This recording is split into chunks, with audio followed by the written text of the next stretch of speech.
my channel. My name is Brittney Bundles, and today's video we're going to be talking about your business being busy but not making enough money to devote more time. So we're going to talk a little bit about busy versus being productive, and I'm going to be sharing some tips that have really helped me be able to transition and remain in an entrepreneurial role for a while now.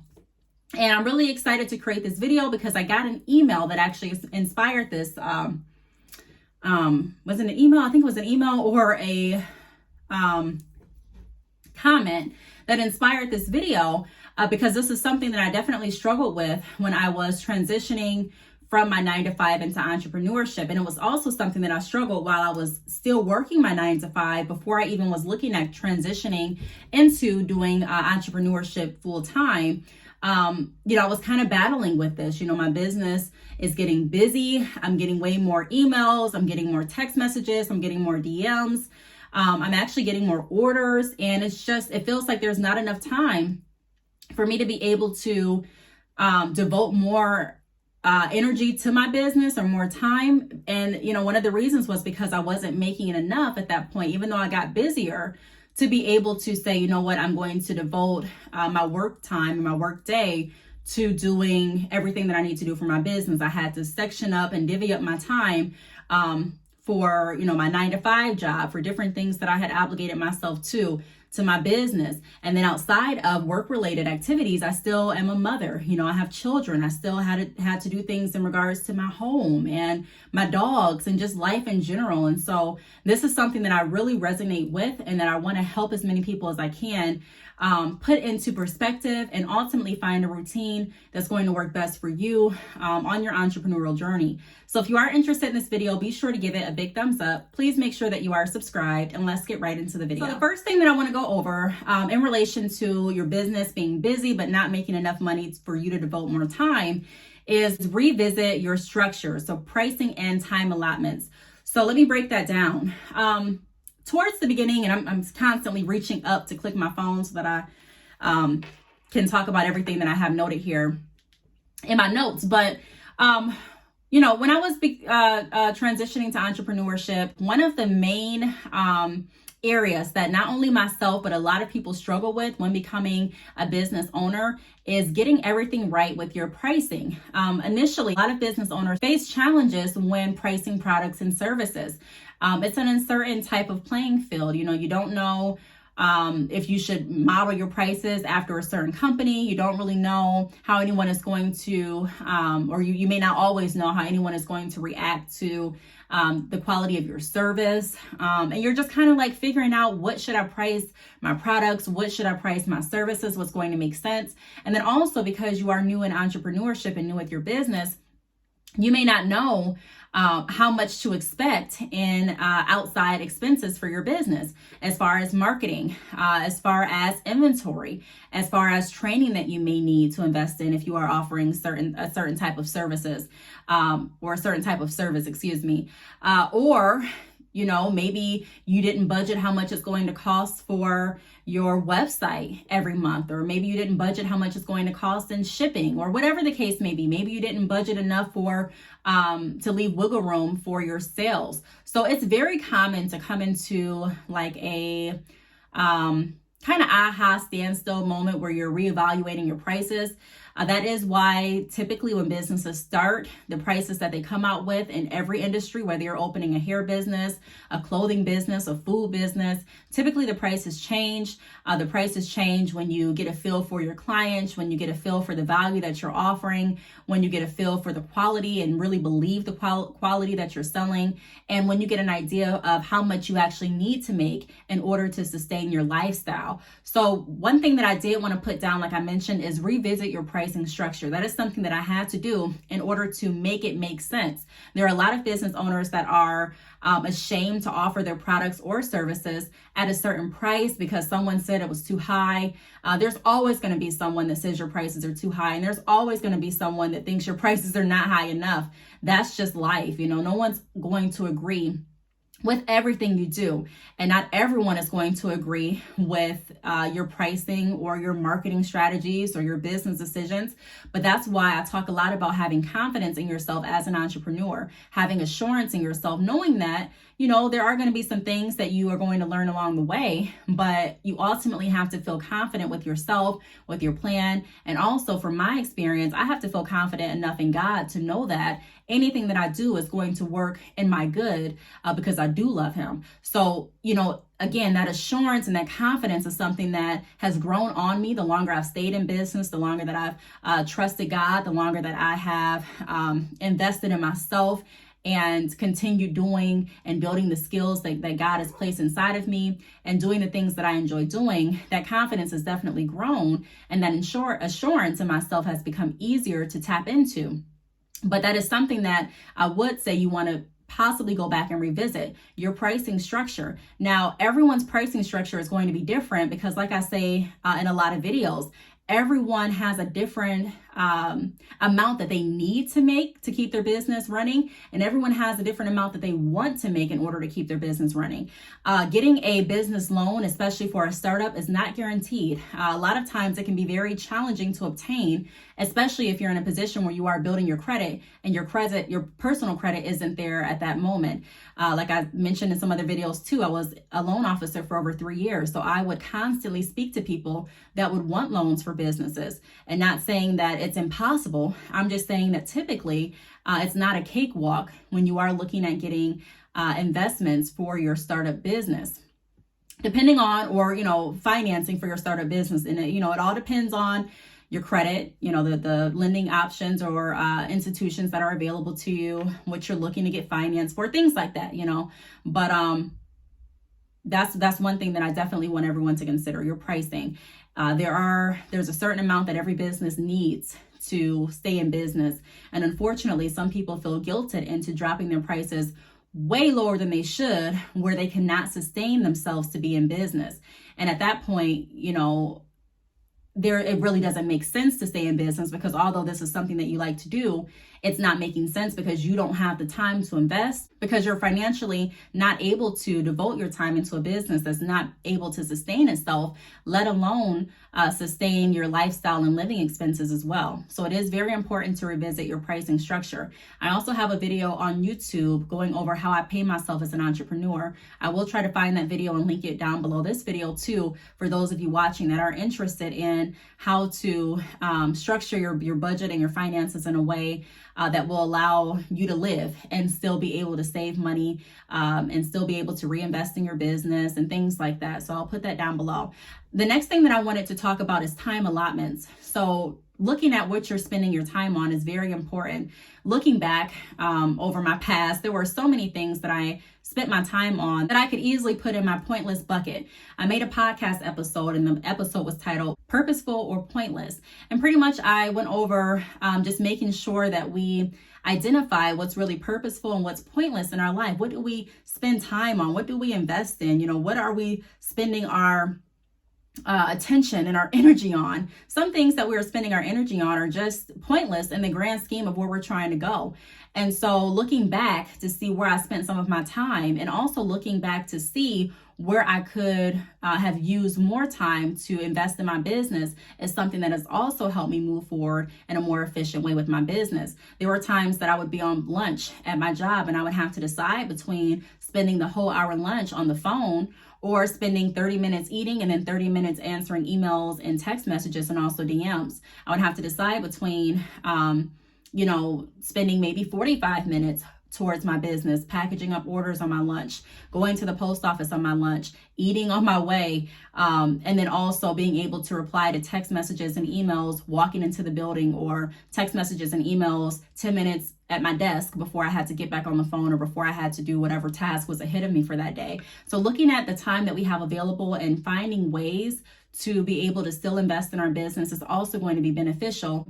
Again, you still may feel busy, but like I said, my goal is to be productive. And not saying that you can't be busy and productive, because you definitely can, but oftentimes we find ourselves busy, and when we look back at our day, if we really challenge ourselves, we will be shocked to see how much free time we actually had in the midst of our typical daily schedule.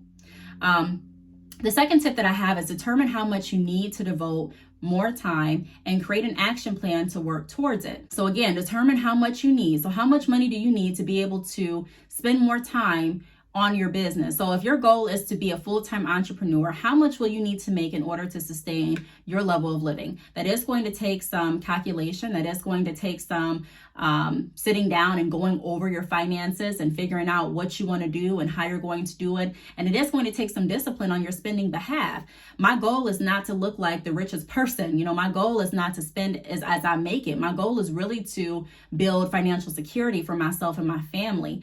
And all the other stuff I truly believe will come. But it's about making sure that we have the right focal point. So as an entrepreneur, I don't just go out and spend money all the time. I don't buy new outfits every other week. I'm not driving a new car every month. And again, there's nothing wrong with anyone that's doing that.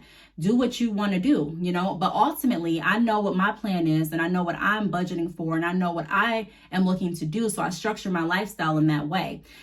So that's what I recommend doing too. Decide, figure out, calculate how much money you need to be able to make sure that this is enough money to be able to allow me to devote more time. Understanding that if you do devote more time and if you're already making this amount, then you can, project that you're going to definitely make more than that the next year and the next year. So it all goes back to a starting place, and realizing that this is just where we're starting. This does not dictate where we're going to end, or, it does not determine all the time where we're going to end, but we have to start somewhere and really budgeting and planning out how much we need to make and working towards that every single day. So I don't just happen upon increased income with my business.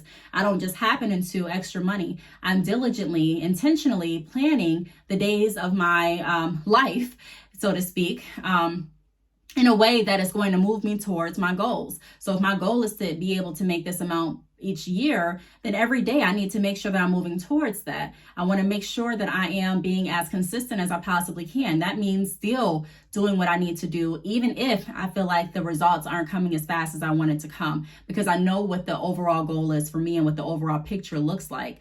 So the second tip, again, determine how much money you need to make and then devote more time by creating an action plan to work towards it. Number 3 is be creative with free time. So like I mentioned a little bit ago, when I used to work my 9 to 5 and when I still had orders to ship out, I used to be creative in how I divvied up the time. So I'm not going to spend my whole lunch break, for example, eating lunch or talking on the phone or sitting in the break room. I'm going to use some of my lunch to get some things done for my business. I'm not going to wake up 10 minutes before I have to be to work. I may wake up maybe an hour or two before work so that I can get some things done for my business as well.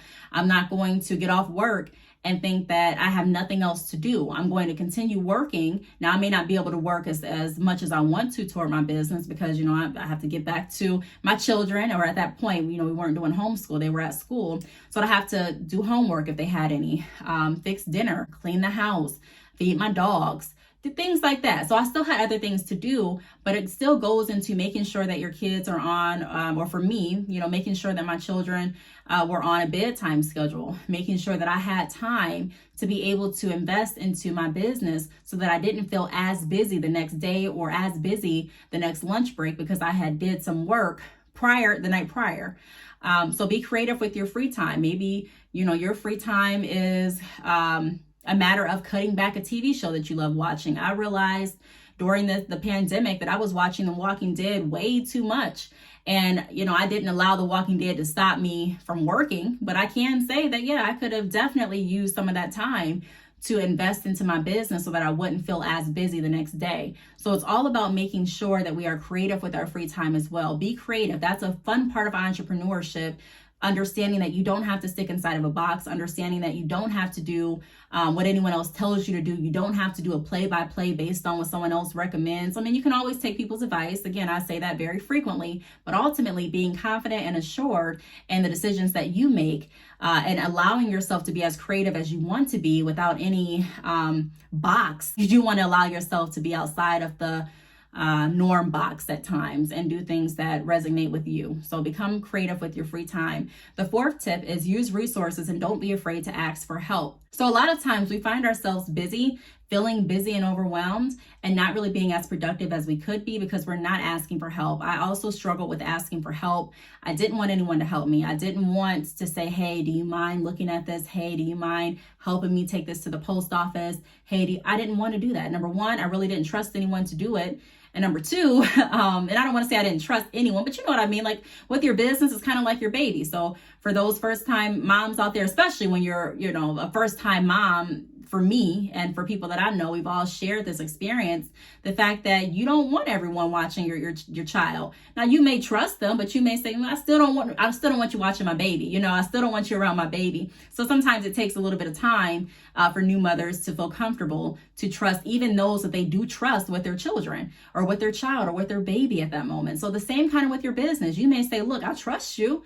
I've known you for this long, but I don't feel comfortable giving you these orders and knowing that they're going to be taken care of. That's why a lot of entrepreneurs have said, I'll just do it myself, because you put so much work and time into your business and you want to make sure that everything is going as good as it possibly can be. And I've even felt like this. The only way that you can ensure that is if you do the work yourself. And to an extent, that is true. But also, if you have that mentality, then you understand that you're taking on a lot of tasks and you are booking yourself, sometimes even overbooking yourself and overextending yourself to the point that you are busy. And especially if you're in a position where you're trying to come out of your 9-to-5, and if you're in a position where you cannot invest more time into your business, it's definitely wise to ask for help. Sometimes you have to choose between stopping your business because you don't have the time. Even if you sit back and you look at your day and you're like, okay, I could cut time here, I could cut time here, and you do that for the next week. And it still could be that your orders are picking up and your DMs are backing up and you're just overwhelmed. You're still working your 9-to-5, you're a single parent, whatever the case may be. It's okay to ask for help so that you can allow yourself to get to the next level. Constantly reminding myself that this was temporary. This is temporary. I'm not always going to have to divvy up my time between my business and this job. I have faith and confidence that I am going to be able to one day solely invest my work day and my time and my energy toward my business. And I thank God that I'm at a position where I can do that now. So I'm just saying from experience as a testimony that it's something that can definitely happen, but it's something that happened to me when I started looking outside of the box and I started planning things and taking advantage of free time and being creative with the options that I had available, using what I have to get what I want. And then the last tip that I have is be productive over busy. So another thing that a lot of, I guess I could say this, the misconception that a lot of entrepreneurs have is that it's great to be busy. I will see a lot of posts on social media, busy and booked and busy. And there's nothing wrong with being busy because like I stated before, you can be busy and productive, but there is a distinct difference between being busy versus being productive. You can be busy all day long and not have anything done really, or not be moving towards the goals that you have set for yourself. There are people that book their day every day to be busy doing things. Yeah, they're running around, they're doing things. It looks like they're working, and they may be working. But when we look at how productive you were, when we look at how close you are towards the goals, are you closer today than you were yesterday? The answer is often no. So my focus and my last tip would be to everyone to become more productive than you are busy. And that means that you don't have to work all day, especially now with my business. The longer I stay in my business, I don't want to say the easier it becomes, but in a sense, the easier it becomes because I don't have to start from the starting blocks. I have clients that consistently purchase with me. I have customers that feel confident in what they're purchasing. I have, somewhat of a following. So it's not the same level of, I would want to say, quote unquote hustle, but it still is as much investment and time. It's just a different type of investment in time because I'm in a different position than I was a few years ago. So I'm just reminding everyone that it counts to be productive. You don't have to necessarily be busy all day to make a good living for yourself. There are days that I find my job to be a breeze. I'm like, okay, I packaged orders, I did my podcast, I did a few consultations, and I'm done with my workday. And one of the reasons that I find it a breeze is because I've tapped into something that I truly enjoy doing. until I decided to become an entrepreneur, there was just nothing that I found great enjoyment in. You know, there were some jobs that I liked more than others and some industries that I preferred over other industries. And ultimately, I love sales.